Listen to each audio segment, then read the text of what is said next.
Yeah. So trust is the main thing. Trusting this whole process and understanding that it's way bigger than me. Removing myself out of it. Yeah. So for a long time, I was like trying to build something around me.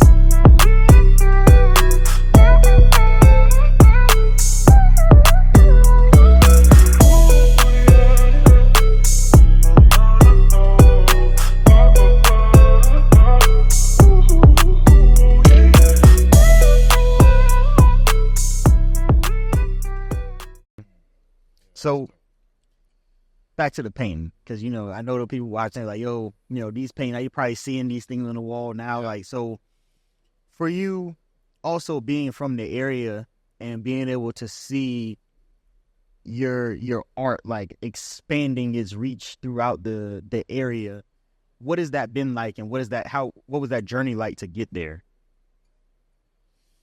Man, honestly, you asking me a question like that, I'm so involved in what I'm doing now and so like engulfed in it that I couldn't really tell you what it's like. I haven't like stepped out of it. Yeah, I know that feeling. So I think it feels good though. Yeah. what I'm feeling it, you know, I'm enjoying it, but I'm really like in production mode, in full production mode. So especially with me quitting tattooing 4 months ago. I'm creating a lot right now. I'm networking a lot right now, and the I guess the feedback I'm getting from my artwork spreading or my name spreading hasn't really like connected with me yet. Because you're still so actively in it. Yeah, like you gotta have time to sit back and actually digest what's been going on. Right. So yeah, and then constantly meeting people like y'all that are like moving so fast and like knocking down doors and doing different things. It makes me want to go even deeper into me growing, knowing more. So, I mean, I love what I'm doing. Like every day I'm at peace. I love being an artist. I love being an entrepreneur.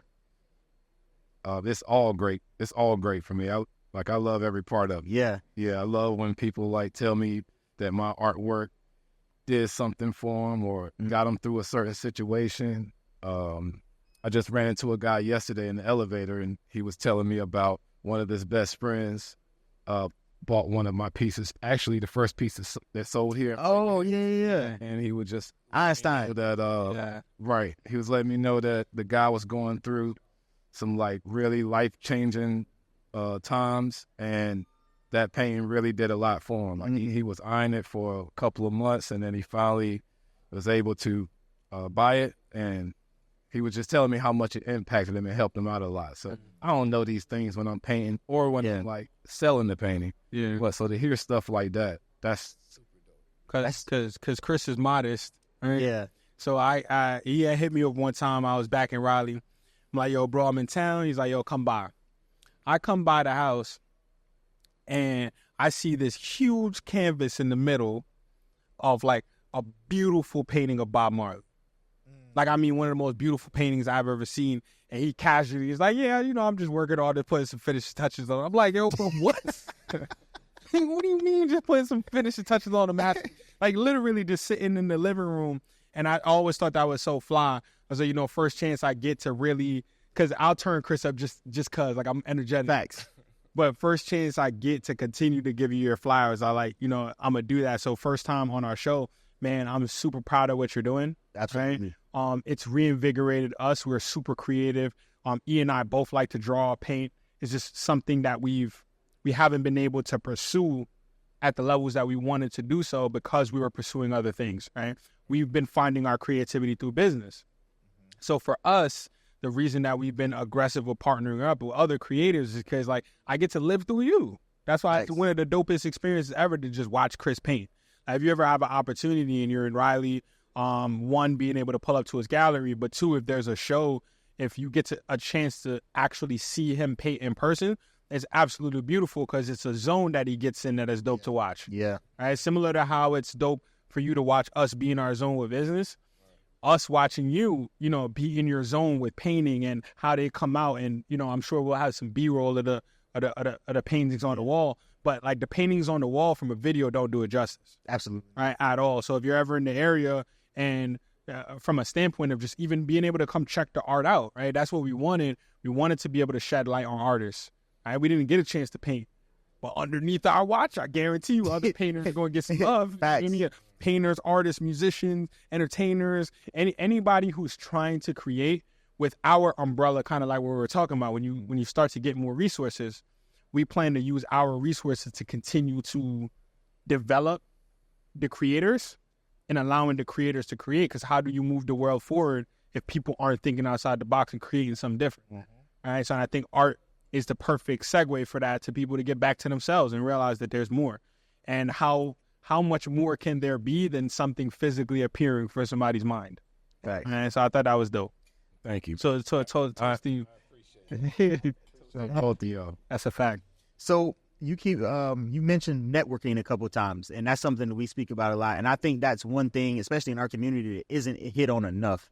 People hear networking and you hear, oh, your network is your net worth. Once again, a buzzword, right? But what does that truly mean? Yeah. So for you and for us, I mean, even us, right? The networks and the relationships, the network is built off relationships, right? The fact that we're sitting right here talking through this is through a relationship, through a network. And I think that there needs to be more conversations on that, because that's what's truly going to impact you, going back to what we said about not being able to do everything yourself. Yep. So now in your journey, because yours is a little different because you're doing, you have your art, right? So you're not doing the same things we're doing, but also it's the same, right? Because those relationships you build, you don't need to build every relationship, right? Because you have to understand the value that you bring along with the value that the person you're trying to build a relationship brings. But once that line is crossed and you understand y'all both together, like y'all both aligned, yeah. How much more has that been impacting your business by focusing on building positive, good relationships with people who matter in a network? Oh, that's been everything, man.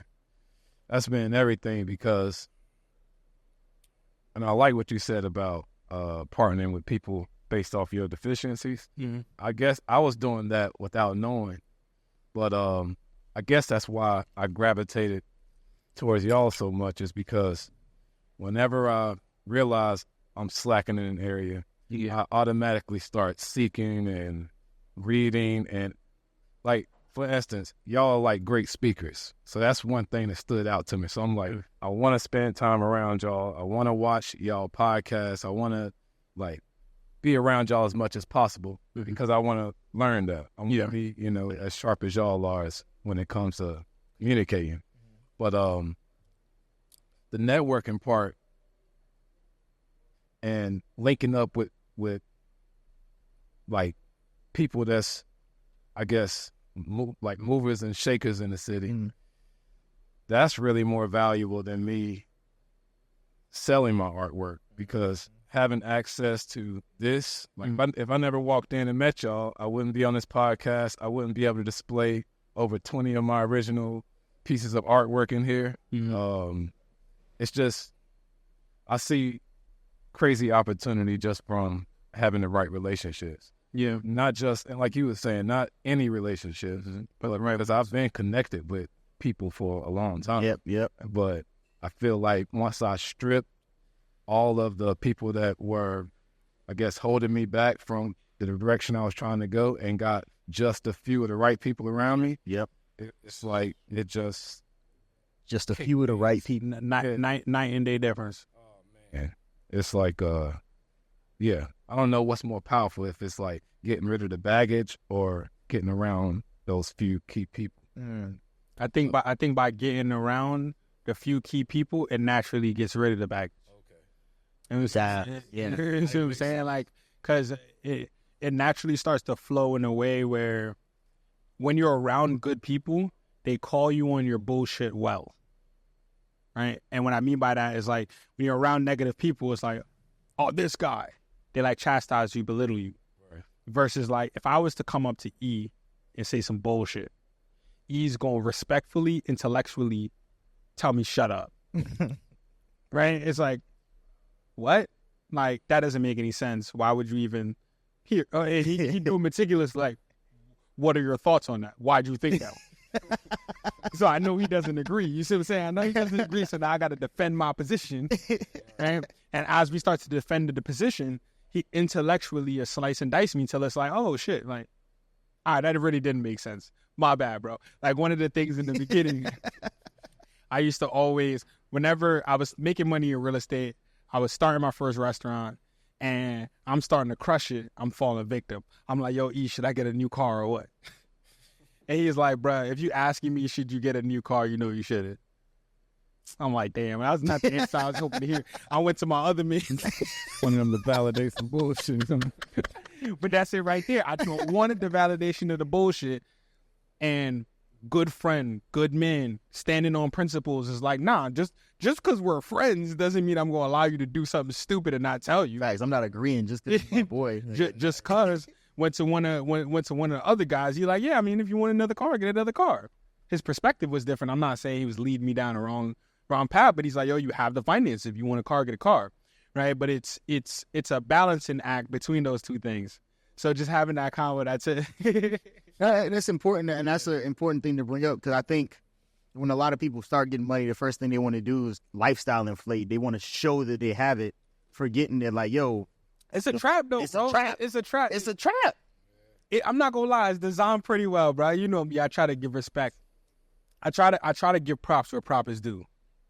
And I'm like, the pressure that a person feels to conform is crazy. Imagine walking down the street. We talked about this earlier. We were saying journaling. A person doesn't know who they are because they haven't spent time learning about themselves. Mm-hmm. And now there's an authority figure over them saying that you aren't anything without this thing. You know what I'm saying? Naturally, it's like, man, I fell victim to it. That's why I told you. But having tells, having different people in my counsel, it's like whenever I start to go off the ledge, I just, hey, bro, I feel like I'm going off the ledge. What are your thoughts? And he'd be like, nah, you going off the ledge. Stop right now. Cease. Training time out. Training time out. Training time out. So that was something for me. It was like really, really realizing that those things in our life are real. And it's like, if we're going to be pushing forward, I got to really understand these things. Yeah, and I think you should look for that. Right? When you're dealing with someone, I mean, especially who spends as much time as we do together, I think we're together more than we're not. It's been for years, and I mean, that's important because I know that I'm not just going to get an answer. I'm going to get an answer based off of what the people I know care about me think would be best for me, right? So that's why, like, yeah, could you get a car? Absolutely. But, like, what else could we be doing with that bread right now? Like, what is that going to change about your life? We don't even go anywhere. We go from here to the office, to the airport, to here. Like, when are you going to be in this car? And now you just paying for a car just to say you got it? But that's dumb. No. Let's run this and put it somewhere else. He's like, you're right, bro. Hey. But now, flip it and say I said, yeah, you should. Now, yeah, my boy has a nice car that he's rolling around in, but now, say an opportunity comes and we can't do it because the car is in the way, right? Like, because there's a lot of things that we don't think past the thing because we get so caught up in like the moment, right? But we can look, there's tons of studies that show that after you purchase that thing that you wanted so much, after about 10 days, you don't care anymore. Yeah. And now you just stuck with a bill for something that you don't even care about because in the moment, you thought it meant everything. And it's I think that going back to like internal, if you know what you truly care about and who you are as a person, then it gets a lot easier to ignore those distractions. Yeah. Because anybody tell you, I don't care about materials. Like, I have what I have. All I want at the end of the day, as long as I got some smokers and a flat top, my boy, I'm good. You know what I'm saying? I don't need nothing else. But that came through, like, kind of how you said, growing up, we didn't have nice stuff. Growing in high school, bro, I used to clean all my shoes with a toothbrush. I pulled the strings out every weekend. You know what I'm saying? Like, yesterday. Yeah, exactly. Like, bro, I didn't have a bunch of shoes, you know, but like I took care of them, and that led to where I'm at now. Whereas I don't need fancy stuff, the nicest stuff. Like, I'm gonna take care of wherever I got, and because of that, thank God, you know. And like the things that I get, I don't really just get things like even the grills and smokers. Yeah, I enjoy it, but I enjoy more about the fact that it brings people together that I care about, and I can feed them, you know. So like that thing makes more impact than me going out here and buying a Benz because like I feel like I'm stunting on people. Nah, bro, I'm gonna get the nicest smoker and we gonna eat good today. What's up? You know, like, and like being able to like think about it in that manner. Yeah, I might spend the bread, but it truly brings me value forever. It's not momentary. Yeah. I like that. That's dope, right? Nah, that's a big battle, because talk about like just like money in general, right? Because a lot of us struggle with like day-to-day living, right? And that's common across America right now. We're starting to see that's happening. Yeah. People are struggling, and until we start to think in a creative mind, it's impossible to get out of that struggle. Like I think about growing up. To be honest, I don't think about my past that much, just in general. Mm-hmm. I feel like I've elevated past that point. I feel like I faced all the traumatic experiences that I went through, and I don't think about my past at all unless God put something in front of me for me to reflect on so I could get better for my next stage. Right. I don't think about it at all. But in the moments that I do think about the past, I often think about how much I was operating under limited information. Now that I have info, now that I know where to look, and now that I know that there's always information, I didn't realize how limited our information was until later on in life, where I'm like, man, like to round things out, I needed this piece of info that literally without that one piece of info, your entire life can go like far left. Not even like just like slightly like every single detail of the thing could be the same, but there's one piece of info that's going to take you left or it's going to take you right. And if you don't have that piece of info, you're done for. Yep. So then it became more about, okay, what's the info that I'm missing at all times? I want to make a decision. It isn't about me. It's about the info that I'm receiving to then make that decision. Mm-hmm. Right? And that's been something reflecting whenever I do get a chance to reflect on the past and looking what's going on. Every single one of those points were major decision points that if you're thinking about it in the moment and you don't have the info, you're done for, man. I'm seeing dudes go to jail for 70 plus to life off the dribble. Because of a lack of info? At 16, 17, lack of information. Lack of info. Like you go into the courtroom, don't know that you're supposed to have the lawyer, don't know that you're going to get one assigned to you, don't understand what an assignment really means. So you're listening to them. They're pushing for a plea off the immediate, but it's not even a plea situation. They just have a caseload and they just want to get the plea off. Mm-hmm. Why did you even agree to that? A lack of information. You walked into the courtroom, saw that they appointed you someone. You didn't have the proper communication skills to be able to articulate yourself. You didn't have the proper reading comprehension skills to be able to understand and hear what he was saying. So then now you made a bad decision, because it is a bad decision, whether it's taking advantage or not. You see what I'm saying? Just from a purely good decision or bad decision. I like to be honest about it. I've made several bad decisions. Several. I didn't want to. I just didn't have the proper information. And with the information that I had, though I made the decision, it was a bad decision. Even though I got through it, it doesn't change the fact that the decision was bad. So there has to be a learning opportunity. Mm-hmm. That's where people mess up at. That's where I messed up at several times. That's where he messed up at. We'll get an opportunity to learn something, we won't learn it. Right? So like a relationship is bad. Won't reflect on the relationship, end up in another relationship the exact same. Different face. Mm-hmm. You see what I'm saying? Different face, same scenario, is because God literally won't take you to the next level until you address the thing that's there. You didn't learn the lesson, right? You didn't learn what it meant to. I've made several bad decisions. And on the other side of that decision, I said, man, if I had this perspective, would I have done better? Once I got the perspective, I'm like, it's now a crime if I don't update my thought process.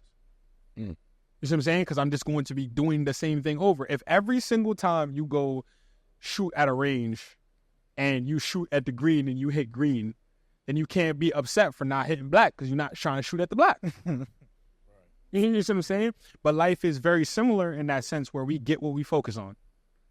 So if you focus and you're focusing on the wrong info, the wrong people, the wrong guidance. Like I had one of my mans one time, he came to me, he was trying to start his business, and one of his homies who didn't know what was going on told him that he shouldn't because he doesn't think that he'd be a good business owner. I said, okay, is this person a business owner? He's like, nah. So how could a non-business owner tell you that you're not meant to be a business owner? Once again, like, who are you taking your information from? One key piece of info or one piece of lie in an info. Like, he just gave an opinion and now all of a sudden that's a fact. And you're going to listen to it when you have a choice? Yeah, we're not playing that game.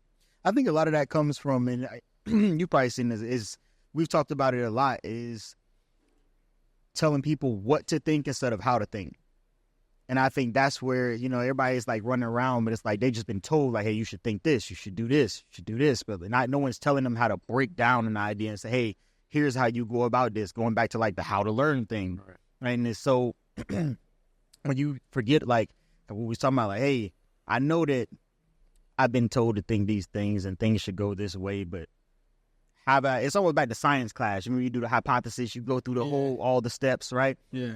If you sat back and truly evaluated the steps, I feel like 9 times out of 10, we'd be like, well, this don't make no sense. Right? But we go out of blind trust for the people that we think care. And I'm not saying that people don't care about you, but they don't give you, most people don't give you bad information on purpose.